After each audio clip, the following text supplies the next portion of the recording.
it is incumbent on the council to recognize the imminence of the threat, and that any step that inhibits government policy is a step in defense of justice. Clear sea change on this issue of ethical investment, and it is reflected in polling data, and there are similar calls happening at the county, state, and international level. We cannot allow our city to give in to any federal demands for a society that complies with fascism.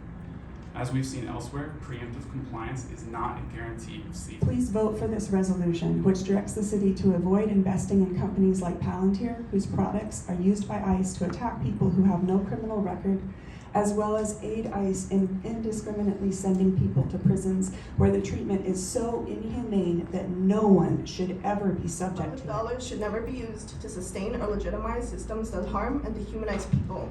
They should be used to build communities of care, to invest in housing, education, healthcare, environmental protection, as we've heard, and the programs that keep our neighbors safe, nourished, and supported. It's soulless corporations, it's taxpayer money, it's the money that pays for separating families, pays for borders, pays for masked men to snatch people off the street, pays for prisons and walls and barbed wire, so many men with guns.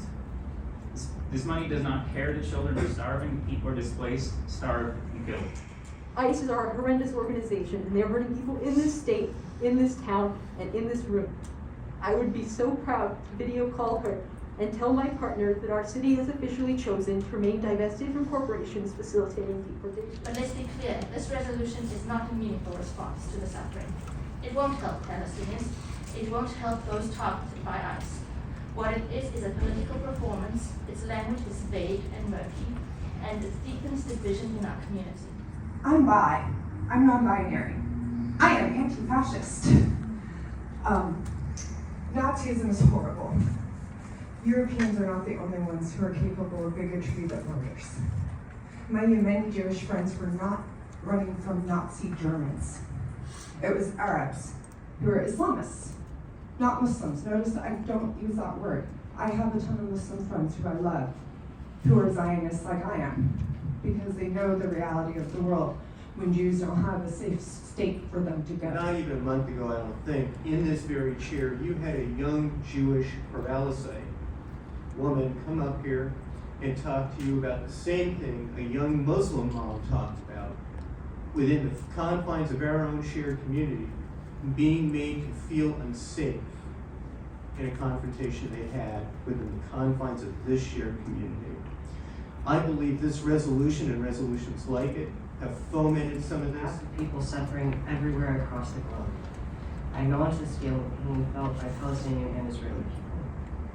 It is clear that despite the lack of language explicitly referencing Israel, part of this resolution is intended to target Israel economically. The utterly false and ridiculous accusations serve a larger sinister goal: to demonize Israel out of existence.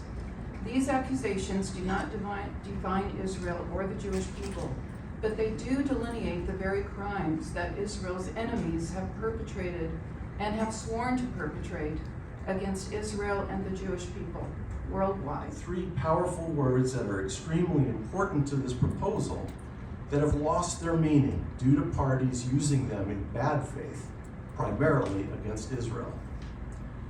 These four words, genocide, ethnic cleansing, and apartheid, have been weaponized against Israel. This resolution is that it introduces a significant subjective element.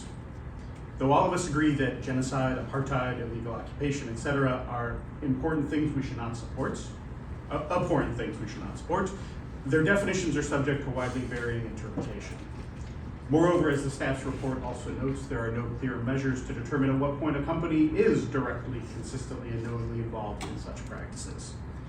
The resolution would have you consult the database prepared by the American Friends Service Committee, but that database self-discloses its own lack of objectivity. It explicitly acknowledges its focus on Israel in support of the boycott, divestment, and sanctions movement.